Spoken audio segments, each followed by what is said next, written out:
Hi friends, this is Suzy, your gaming guru. It is May 3rd, 2022.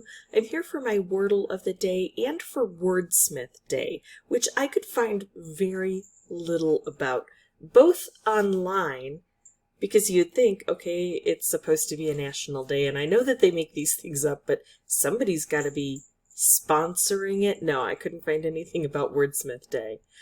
And then I knew that I had written wordsmith in calligraphy for something. I was doing a style sheet, and so I went down there to look for that. I couldn't find that either.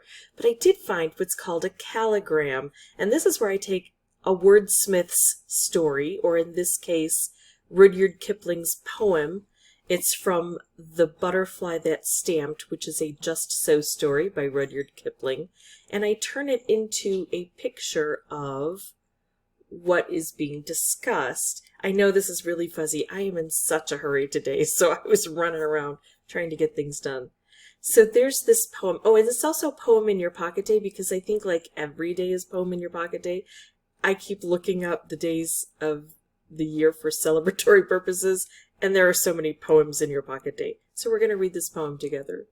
There was never a queen like Balkis from here to the wide world's end, but Balkis talked to a butterfly as you would talk to a friend. There was never a king like Solomon, not since the world began, but Solomon talked to a butterfly as a man would talk to a man. She was Queen of Sheba, and he was Asia's lord. But they both of them talked to butterflies when they took their walks abroad. All right, so we're going to use that as our inspiration for the day.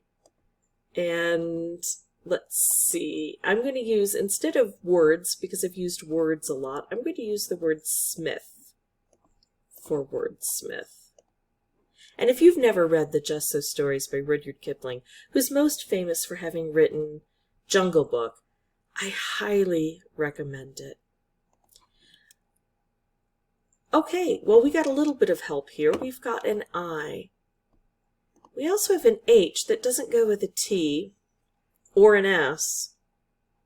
And H's are normally combined, but not always. Let's figure out this H, because H isn't a very common letter. So the H could go here, or it could go here, or it could go here. I can't think of anything that would have it here, IH. Maybe an IGH, but we can't do that. We don't have access to this block. So I'm thinking it's either going to start the word,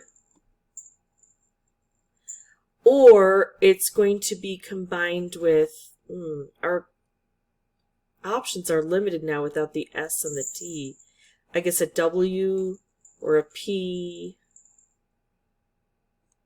or a G or a C.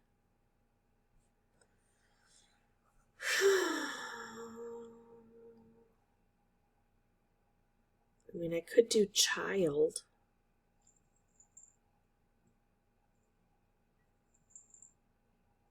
But I think I want to, yesterday I used all of the letters. I think this time I don't want to use the I.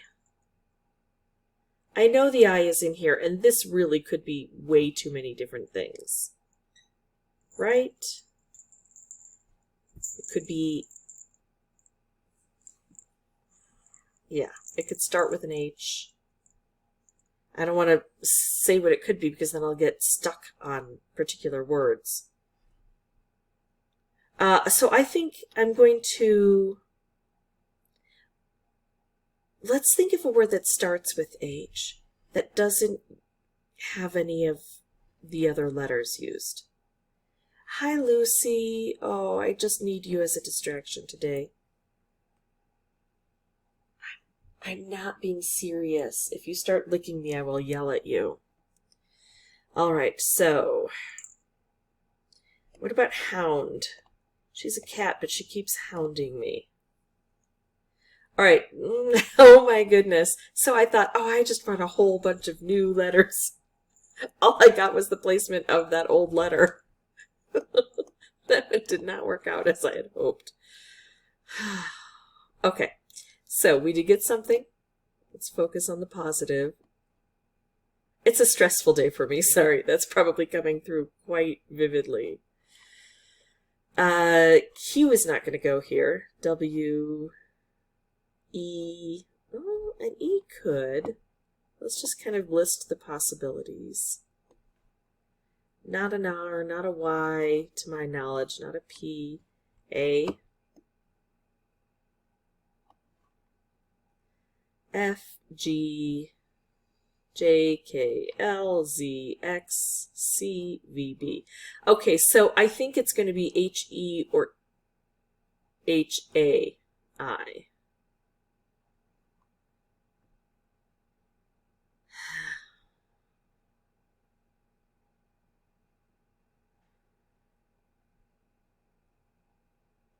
What about, I like the A, and I think Harry works.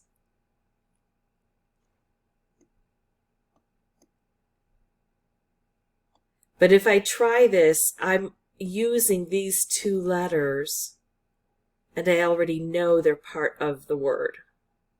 Which means I could get it on my third try, and I haven't done that in a while. Or I could get absolutely nothing, no help whatsoever, except the H and the I placed where I already know they go. And I could be stuck further. You know, I'm going to try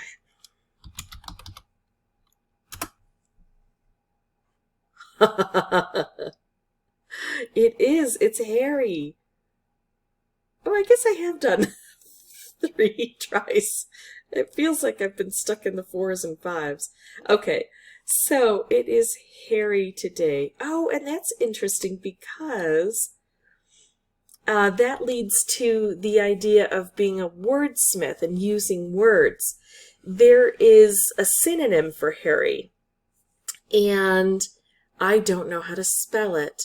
Okay, I think I'm so bad at spelling. I don't know how to spell it. Hold on, I'll be right back. So one of the things about being a wordsmith is always wanting to learn.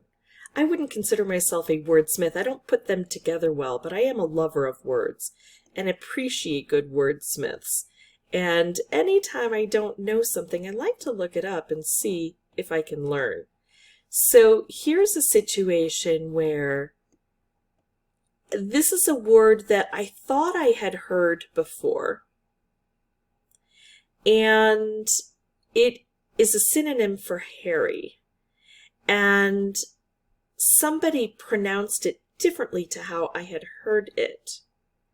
It was actually my sister, and she said something about being hirsute. And I said, oh, I thought it was pronounced hirsute.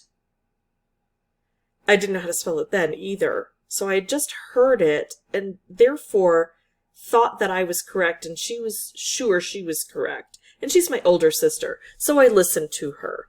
And until I had the opportunity to get to a dictionary. This was, way back in the days before cell phones and Google and all that.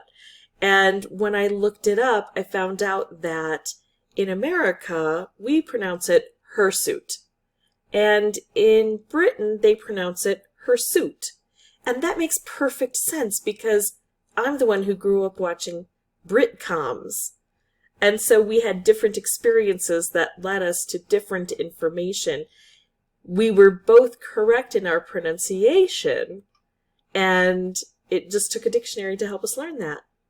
All right, that is it for me. If you have any questions or comments, please put those below. I hope you don't have a hairy day. And thanks so much for watching. Bye-bye.